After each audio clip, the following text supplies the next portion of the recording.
ನೋಡಿ ಹಾ ನನ್ನ ಪರಿಸ್ಥಿತಿ ಯಾಕೆ ಹೀಗಾಗಿದೆ ಅಲ್ಲ ಎನ್ನುವ ಹಾಗೆ ಯೋಚನೆ ಮಾಡಿದೆ ನಾನು. ಹಾ ನನಗೆ ಅರ್ಥ ಆಯ್ತು, ಓ ನನಗೆ ಏನಾಗ್ತದೆ ಅಂತ ನನಗೆ ಗೊತ್ತಾಗ್ತದೆ, ಅಲ್ಲ ಆದ್ರೆ ಯಾಕೆ ಹೀಗೆ ಅಂತ ಗೊತ್ತಾಗ್ಲಿಲ್ಲ. ಹಾ ಸ್ವಲ್ಪ ಅಂದ್ರೆ ಕಾರಣ ಇವಳ ರೂಪ. ಹೌದಪ್ಪ, ಹೌದು, ಮನವ ಮೋಹಿಪ ರೂಪ. ಮನವ ಮೋಹಿಪ ರೂಪ. ಹಾ ಹಾಗಿದ್ರು ನನಗೆ ತೊಂದರೆ ಕೊಡ್ತಾ ಇದ್ದಾಳೆ ಅವಳು. ಹೌದು. ಯಾವ ರೀತಿಯಲ್ಲಿ ಯಾವ ರೀತಿಯಲ್ಲಿ ಗೊತ್ತಾಗುವುದಿಲ್ಲ. ಅದೇ ಹೂವಿನ ಬಾಣದಂತೆ ಯಾರೋ ಪ್ರಾಣದಂತೆ ತೊಂದರೆ ಕೊಡ್ತಾ ಇದ್ದಾಳೆ.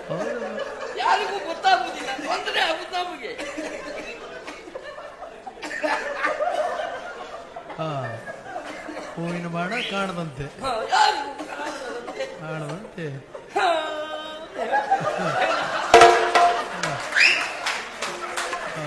ಸಮಸ್ಯೆ ಆಗುವುದು ಹಾಗೆ. ಹೌದಪ್ಪ.